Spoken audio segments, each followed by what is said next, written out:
Merry Christmas. It's a wonderful opportunity to be with you all today to reflect a little bit on the changes and challenges advocacy has faced in this last few months during the time of COVID. We've gone through a lot of increasing challenges. You all know that. Advocacy here has also been very busy trying to adapt and respond to those needs. The growing need of food insecurity in our state has come to an alarming level and threatens to continue to grow. We know that 1 out of 5 children in the state of New Jersey is food insecure, and we know that you all in congregations have just done an amazing job of providing food for families throughout the state, and I want to thank you for that and let you know that we're working on advocacy efforts to make sure that there is funding available and resources provided by counties and the state to make sure that we continue to address this problem. Together, we can help alleviate hunger.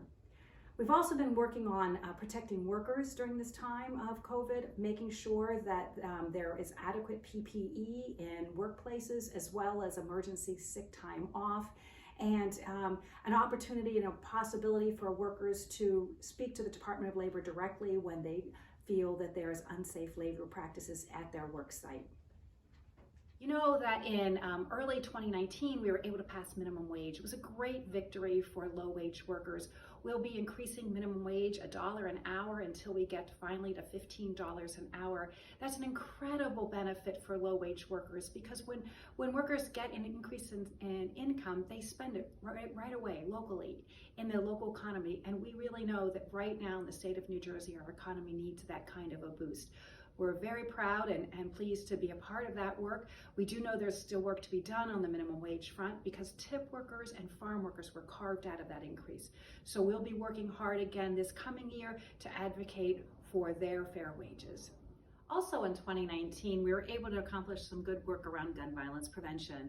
A group of bills was passed into law, including some limitations to persons with federal felony convictions and their ability to purchase guns.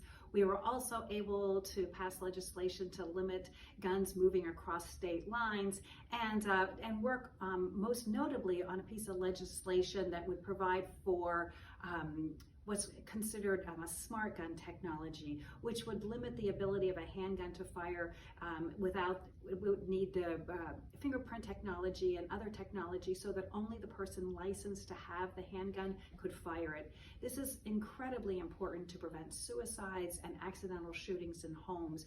We're excited to keep this legislation moving forward as the technology improves from year to year. Some work was done on solitary confinement also, and through a group of advocacy coalition partners, we were able to get that bill passed. We've had some difficulty in regulations related to solitary confinement over the last year as that bill is being implemented. The Department of Corrections continues to try to influence the way those regulations are created, but in essence, the solitary confinement bill limits the amount of hours and time anybody could be kept in solitary confinement and requires that there be consistent and regular mental health checks for anybody in solitary confinement. Please pray for the work that goes on and pray for those held in our prisons and jails in the state of New Jersey. There is so much work and so much need for all persons associated with the Department of Corrections and the criminal justice system in our state. We'll continue to ask for your help as we work to create fair and just regulations for all concerned.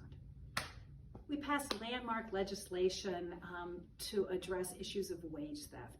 Wage theft is a huge issue because it often impacts low-wage workers most often, and it includes not paying people overtime, not compensating people fairly for the hours that they work. This harms everybody. It harms the workers particularly, but it also harms business owners. And this legislation was a way of leveling the playing field because those business owners who do the right thing and do pay their employees fair wages were unduly harmed by competitors who were not following the law. This was incredibly important legislation. It perhaps is the toughest in the nation because it provides real teeth and real penalties for businesses who are not caring and appropriately compensating workers. So we worked hard this year also on more issues of criminal justice reform, but particularly for those who are returning citizens on probation and parole. Those folks, we were able to restore their voting rights so that they can now vote. And included in that restoration of voting rights was also an expungement piece of legislation, so that if a person who's been on probation or parole and has been living for the last 10 years without any additional convictions or difficulties, their record will be expunged automatically without having to hire an attorney. The process would happen so that those persons would no longer have any kind of criminal record that would count against them for employment or other public assistance. Housing continues to be an area of concern also that we are addressing. There's a piece of legislation that's actually stalled in the Senate called the People's Bill. This is a piece of legislation that tries to work out a remedy so that tenants who are behind on their rent payments because of COVID unemployment may have time to catch up on those back payments at the time when emergency order around evictions is lifted. This is a piece of legislation that's been negotiated for both the tenants and from the landlord's point of view so that everybody can be made whole during this difficult time. And healthcare, of course, is no small matter as we talk about making sure that all of our kids in the state of New Jersey are covered with healthcare. We're expanding the CHIP program so that more families are eligible to buy healthcare at lower cost.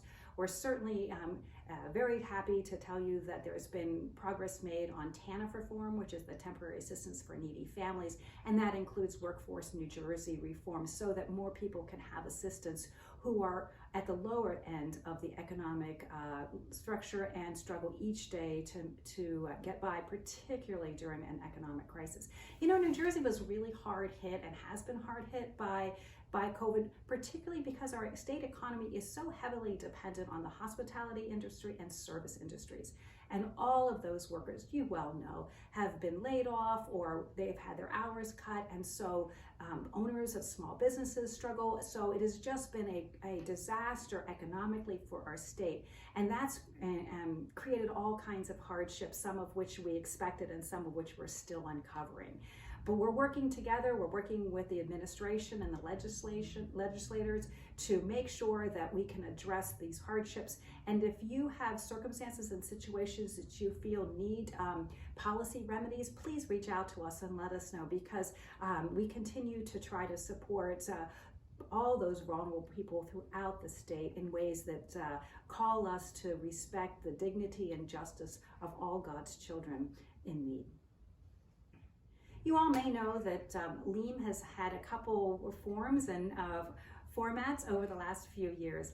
We were going to launch an advocacy organization run by emerging leaders that were multi-faith and creative new ways, and we actually had to put that idea on hold this year because of the challenges of fundraising a startup organization. It didn't seem like it was a prudent steward, being good stewards. So instead, we're working as Lutherans engaging in advocacy ministry. We have 4 not new policy agendas, but more focused policy agendas, including hunger and healthcare and housing and employment. And you've heard previously what I've mentioned. Those are issues we've been working hard on during this time of COVID, but we've got some important legislative work ahead of us. We'd like to expand the earned income tax credit to eliminate all age restrictions so that persons 18 and older throughout their perhaps semi-retirement as seniors are back in the workforce, that they would all be eligible for EITC. We're working hard to address farm workers' safety, both when they're working on farms so that they're protected from COVID, potential COVID illness, but also making sure that they're paid a fair wage, that they're not being threatened with wage theft, as well as minimum wage increases. Prescription drugs continues to be a problem here in the state of New Jersey, as you all know, with the high prices of prescription drugs. We're working on policy solutions to help make sure that all persons can afford their prescriptions and can take them as prescribed by their doctors. And finally, you've heard me talking about the driver's license in New Jersey. Last year, we had a great success right at Christmas time. The governor signed a into law policy that would allow all New Jerseyans to be able to get a driver's license Well, through regulations of the Department of Motor Vehicles, that great success is threatened.